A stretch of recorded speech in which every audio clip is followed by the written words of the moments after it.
I read Nate Diaz's lawsuit against Fanmio, so you don't have to.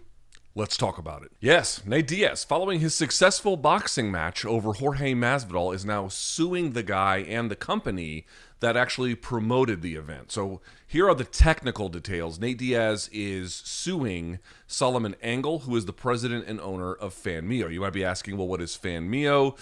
They kind of describe themselves as like an online promoter for events and music and access to celebrities and all kinds of stuff. But in this particular case, they're the promoter. They were the ones who promoted this event. And so you might be asking, okay, how did we get from a situation where Nate Diaz has this event, it does what it does, and then afterwards, within a week essentially, he's now filing a lawsuit against them for money he claims he was owed. By the way, he's claiming he's owed $20 million, not because he lost $20 million. That's not what he's claiming.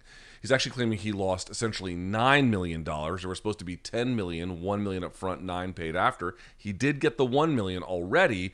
He is essentially suing to get the $9 million back, if you want to put it that way, and then other monetary damages on top. But we should back up a couple steps here. Like, how did we even get to this? Here's what Nate Diaz's lawsuit says. Let's go to what the record shows. So let's throw up some of the lawsuit here. Here's what it says. They argued that in 2023, Fanmio and Angle approached Diaz and his representatives about them promoting a boxing match, as I mentioned, between Diaz and Masvidal. And they note Diaz and his representatives were skeptical that Fanmio and Angle had the financial resources to fund the payments, but they were assured repeatedly that Fanmio and Angle had the resources to pay. So that's the first thing I want you guys to note. Right away, they're kind of establishing that there was some skepticism on the part of Fanmio that they could deliver $10 million. So part of that arrangement is getting the one up front and then the nine, right? Breaking it up, there's some kind of assurance that you got a seven-figure deposit. The rest of that will be there. But what you're going to see is as we go through, they had tons of concerns over and over and over again, at least the Diaz team, about Fanmio's capability to pay. Now, one note here that should be pointed out is essentially what happened after the fight. I know we're backtracking, but let me put this in here because it is kind of important. Here is what the Diaz camp is saying Angle told them after the fight about why he couldn't get paid. They say, quote, in a flurry of desperate calls to Diaz's representative following the event, Angle despondently groveled that he was going to lose more money than he had anticipated on the event if he paid Diaz what he had promised, and that his wife might divorce him because of the financial loss. Angle went so far as to threaten he might have to declare bankruptcy to avoid paying Diaz what he owed. So two things they're establishing right away. One, they had skepticism that Angle and Fanmio would be able to pay. And then what they're also saying is that Angle told them after the fact, hey, because it did so poorly, I simply don't have the money to cover it and bad things will happen to me. Okay, but getting back to the story itself about how we got here. So we already saw in 2023, they get approached. And right away, the Diaz team is skeptical, so they want to have some guarantees. So this is what they write also in the lawsuit. What they claim is that on or about December 30th, Fanmio and Diaz entered into basically an agreement whereby Fanmio, according to them, guaranteed and promised Diaz that he'd be paid basically $10 million for his boxing and marketing services in connection with the event. $1 million gets paid up front, the remaining $9 million immediately after the event. And they write, quote, in entering the agreement, Diaz relied on Fanmio's and Angle's promises and assurances that the payments were guaranteed and would be paid even if the event was not a financial success. So they're skeptical right away. That's the first one, right? There's obviously these issues that happen after the fact, but now you're also noting that they wanted the guarantee according to them, and there was a guarantee according to them that had nothing to do with the event's performance. You might be saying, and some of you quite rightly noted, you could have predicted that this event wouldn't have done all that well. In the end, I think the event over-delivered relative to expectations, which a lot of us said on Monday. But in terms of how it would financially perform, I mean, it was sponsored by a sketchy-ass political meme coin. There was very good reason to believe this was not going to do well. More on that in just a second. They're building that into the guarantees they were asking for pre-fight. And some of these guarantees don't just come from verbal promises from the promoter themselves or even written promises from the promoter themselves. They come from larger entities. For example, on May 12th, 2024, Fanmio and Angle's lawyer, Josef, I'm sure I'm going to pronounce his name wrong, Schwedel, who is also an officer and owner of Salford, that's a a company essentially that is related to this process, sent an email to Diaz's attorney, Sam Awad, copying Angle and Rosenfeld. That's one of his other managers. However, our firm can confirm that either directly or through Salford Corporate Services, it has received from and for Fanmio amounts in excess of $8,500,000 for the Fanmio bout. Why is this all important? What you're getting from this is now attorneys involved, separate from the actual principal players here, through subsidiary organizations confirming receipt of set-aside funds, again, according to the lawsuit. So what the Diaz team is essentially claiming is, not only did we have guarantees that this money would be paid to us, and that these guarantees would be paid to us independent of the event's success, but this money was, we were told, again, according to the lawsuit, was already set aside before this event even happened, right? It was already earmarked. It was already accounted for. It was already in another account. And these documents and these claims, essentially, are what they are saying is, look at what they told us. They told us they had it set aside in writing. A financial transaction had completed. And there's numerous instances of what I'm about to show you, but I just want to pick one. I cannot overstate to you, if you actually go through and read this lawsuit, there are, again, according to the Diaz team, numerous, countless nearly, instances between some of Diaz's reps, either Awad or Rosenfeld, Zachary Rosenfeld, going back and forth with Angle or other entities about making sure that the money was available and it was set aside. Like, for example, here's another one. On May 13th, 2024, Rosenfield, excuse me, I said Feld, it's Field, and Angle spoke about concerns about Fanmio and Angle paying Diaz. Angle told Rosenfield that, quote, "You have nothing to worry about. Nate is getting paid." Rosenfield replied, "We just want to make sure you are not counting on event proceeds as the only way to get it, since I am projecting us to come in low." Angle responded, "Don't worry, Nate is going to be fine. I have said that to you from the start," end quote. They built into an awareness that this match probably would not sell all that well, according to these court documents. This is, again, pre-fight. This was back in May. The fight was not simply until July. So they knew basically then that there was a low probability this fight would do significant business, or at a bare minimum, the kind of business where the promoter wouldn't have to worry about making all of their money back based on sales, based on event performance. And this is hardly alone. There are a number of instances listed in this complaint, in this lawsuit, that get to some kind of interaction just like this. Someone from the Diaz camp talking to Fanmio, asking for, in certain cases, demanding assurances, receiving them, and then I think assuming all is well. Now, here is where the rubber meets the road on this. All right, this is where everything, to me, where I think everything is really in dispute. We don't know this. This is speculative on my part. I want to be very clear about that. But let me read you two sections of this lawsuit because I think it explains what's happening here. Quote, "On May 14th, 2024, Schwedel sent a letter on behalf of Fanmio complaining that Diaz had failed to perform certain promotional obligations in connection with the event. Then, about a month later, Diaz's lawyer, Jeremiah Reynolds, responded to Schwedel's letter denying that Diaz had failed to perform any promotional obligations. About a week after that, essentially, Fanmio's attorney replied to Reynolds' letter again, stating that Diaz had not complied with certain promotional obligations.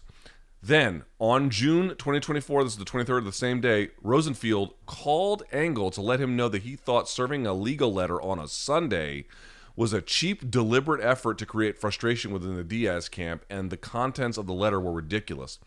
Rosenfield again demanded assurances from Angle that Diaz would be fully paid if he complied with the promotional obligations during fight week. Angle said that Rosenfield was being ridiculous and that, quote, "I am not going to stiff Nate Diaz, but Nate has to understand how vital fight week promotion is."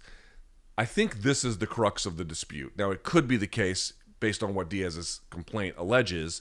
They allege, of course, that essentially Angle told them after the fight, right, referencing it previously, that he didn't have the money, that his wife would divorce him, he'd have to go into bankruptcy, all of these sort of like woe is me kind of tales So obviously that is playing a role here. But in terms of the dispute, or maybe as a pretext for it, because again, we don't really know what Fanmio is thinking. We'll get to their response in just a second.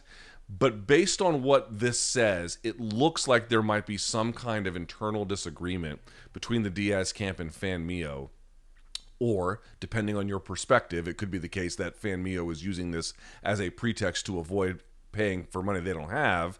But in either case, there appears to be some dispute about whether or not Nate Diaz did enough media pre-fight or up until the fight itself in order to say he fulfilled his contractual obligations to receive the $9 million. Right? That there is some dispute between the parties, and being served a legal letter pre-fight kind of indicates that they may have had their eye on this for some time. It's kind of hard to say exactly. Again, we don't really know what Fanmio is thinking, but I want to point this out. Not only do you have what this dispute has just described, but let's go back to essentially an earlier part into the complaint itself. This is what Diaz's team writes in the complaint as something to preempt what you might hear later, namely, Diaz participated in an unprecedented amount of media promotion for the fight for both him and the industry, including 6 press conferences, 4 times the amount of social media posts he has ever done for any previous fight, agreed upon media availability, podcast interviews, and granting permission to Fanmio to utilize his YouTube channel to be a distribution platform for fight-related promotional content. You have the Diaz camp alleging that what's really driving this is this guy simply doesn't have the money, and we intend to collect from him no matter what. But you also have this kind of built-in dispute happening, again, pre-fight, that there was not enough media being done by Nate Diaz to justify ultimately fulfilling his contract. Again, whether or not that is a pretext, whether or not that is a legitimate claim, we don't have access to whatever agreed-upon documents there were. I simply have no way of knowing. Your guess is as good as mine. The Diaz camp is alleging that that is just simply bogus, not true. He did plenty of it, and this guy is just broken, doesn't have the money. That's what they're claiming. Fanmio put out a statement after news broke that Nate was suing them, and it doesn't say much, but I'll read it to you just the same. Quote, Nate Diaz has filed a frivolous lawsuit against Fanmio, which claims that fraud and breach of contract were committed by Fanmio, yet neither has taken place. In fact, Diaz has already been paid 7 figures in connection with the fight. I look forward to resolving this dispute through the appropriate process, and I'm confident that justice will prevail. Making salacious and defamatory statements to the media in order to harm my family and I has only strengthened my resolve to ensure that the truth will triumph. That's from Solomon Angle, Fanmio CEO. That's the gentleman who we've been talking about this entire time. There's a few things that don't make sense to me, but one of the big ones is about how pay was structured here. So as we mentioned, it was a $10 million deal on paper for Nate. $1 million up front, $9 million on the back end. That's at least the original agreement. He was paid $500,000 through the commission. So that amount is essentially something that the promoter has to guarantee that they have the funds to pay. And there's reasons why you might see a lot less than what they normally make declared through the commission. Part of it could be because promoters don't want folks to know. There can sometimes be different ways in which tax can go through there. A lot of times also it can be a function of the money's simply not there yet because it's a function of pay-per-view buys. So there's a lot of ways in which it ends up being this place. But here's the point. If you only declare $500,000 through the commission, then that's all that the promoter is essentially on the hook for. That's all that they're, I mean, yes, there might be other ways to take the person to court in this particular way to get whatever money you're owed, but in terms of what the commission has say over and what is guaranteed through their essentially statutory authority, they only declared $500,000. Well, why is that relevant? Well, he gave it back. Nate Diaz gave it back to Fanmio, expecting to get the full $9 million. This comes again from Nate Diaz's lawsuit. Quote, following the event, Diaz looked forward to being paid what he had rightly earned and what had been repeatedly promised and guaranteed. Diaz was provided a check by essentially Fanmio's matchmaker for $500K, which had been disclosed to the California Athletic Commission. However, later that night, the matchmaker asked Diaz to return the check, stating that Fanmio preferred to pay him the entire guaranteed sum of $9 million via wire at once. Diaz, in good faith, complied, expecting that Fanmio and Angle would make good on their numerous and repeated promises to pay the $9 million, but they even reneged on paying Diaz the disclosed purse that was listed on a contract provided by the California Athletic Commission. Diaz is informed and believes that Fanmio and Angle's request to return the $500K was part of the fraud committed by them, who had already decided that very night to renege on the payments owed to Diaz. I think this underscores one of the challenges about fighter pay that we should talk about, and why, well, it goes like this. Listen, these are all allegations from Nate Diaz. They sound quite plausible, but I obviously don't know what the truth is. None of us do. This is what is being alleged in litigation, essentially. What I feel like should be noted is that a lot of people are like, aha, you see, if you go and stay with the UFC, then they're going to pay you. You don't have to worry about that, which is clearly true. The UFC's record is sterling as it relates to basic competencies quite like this. There is simply no denying that. But of course, what you're trying to do is get a much higher opportunity for money that the UFC would not provide. What's kind of interesting is if you look at who does the kind of crossover boxing stuff, it's not a lot of older promoters who have proven records of competency and know how to balance the budget. You know, Matchroom does, I think there's some crossover certainly with DAZN, but Eddie Hearn himself doesn't really get mixed up in that kind of a thing. Bob Arum doesn't really get mixed up in that kind of a thing. Obviously, De La Hoya has kind of messed around at times, but again, doesn't really get involved in that kind of a thing. It's more promoters who are new to the space. It's more promoters who have less tenure, who are less just understood and well-known, less proven track record. And so it's not like there's fool's gold. Remember, Nate got to work with Jake Paul. He made a bunch of money in that particular way. There are other people outside of the bubble who have also made money doing this kind of thing. It's not impossible to do, but it is kind of a bit of a warning, assuming what Nate Diaz is saying is true. And again, these are all allegations. But assuming that it's true, what it kind of underscores is, yes, it might appear possible that you can get greater paydays outside of the UFC. And I don't in any way begrudge fighters from doing that. In fact, I think it's still the right idea. I think in general it can work. On the other hand, there is a heightened risk in doing so, not inherent to the activity being more dangerous than MMA. I don't mean that. Of course, it's still dangerous, but that's people know what they're getting into with boxing.